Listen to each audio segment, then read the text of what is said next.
बिस्मिल्लाहिर्रहमानिर्रहीम। गंदम पंजाब में लग गई है और इस वक्त जो है बहुत सारी जगह पर जो गंदम नवंबर के शुरू में या अक्टूबर के एंड पर लगी थी, अब उसको पहले पानी की ज़रूरत है। बहुत सारी जगह पे पानी लगना शुरू हो गया है। तो आज हम ये डिस्कस करेंगे कि जो पहला पानी है वो कितना अहम है और उस पर हमें क्या चीज़ें ऐड करनी चाहिए, कौन से खुराकी अज्जा ऐड करने चाहिए।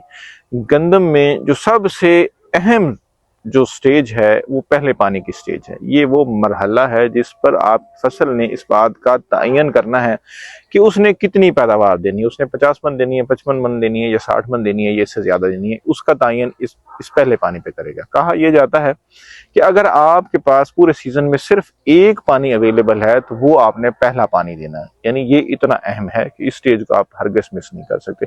इसका बेहतरीन जो वक्त है वो ये है कि जब आपकी फसल 18 से 24 दिन के दरमियान हो। इस वक्त जो है ताजनुमा जो जड़ें हैं वो बन रही होती हैं। इस वक्त शगुफा साजी का जो अमल है वो शुरू हो रहा होता है। तो आपने क्या करना है, जैसे ही शगुफा साजी का अमल शुरू हो फौरन ही आपने पानी देना है और खाद देनी है। अब आपने ये नहीं करना कि शगुफा साजी का अमल चूंकि चल रहा है तो इसलिए मुझे पानी देने की जरूरत नहीं है, बल्कि आपने उसको प्रमोट करना है। जब आप उसे पानी देंगे और साथ में खाद देंगे तो शगुफा साजी यानी टिलरिंग का जो अमल है वो प्रमोट होगा।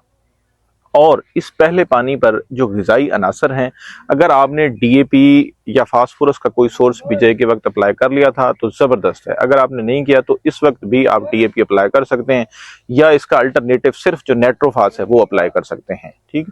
और इस सब से जो अहम है पहले पानी पर वो नाइट्रोजन का जो अच्छा सोर्स है उसको अप्लाई करना है। नाइट्रोजन जो है इस स्टेज पर फुल बैग की जरूरत है, फुल बैग नाइट्रोजन की जरूरत है। वो यूरिया की शक्ल में दे रहे हैं आप या जबरदस्त यूरिया की शक्ल में दे रहे हैं, ये जो नाइट्रोजन है उसकी सबसे जो ज्यादा जरूरत है वो भी इसी स्टेज पर है।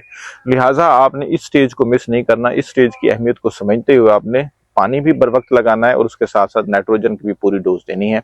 कहा यह जाता है कि अगर आपने गंदम से अच्छी पैदावार लेनी है तो पहले जो 55 से 60 दिन है इसमें आप उसकी तमाम जो खादों की जरूरत है वो पूरी कर लें। लिहाजा इस स्टेज को आप यूटिलाइज करें और फॉर पोटेंशियल के साथ यूटिलाइज करें ताकि आप जो पोटेंशियल है उस वैरायटी का वो पैदावार ले सकें। शुक्रिया।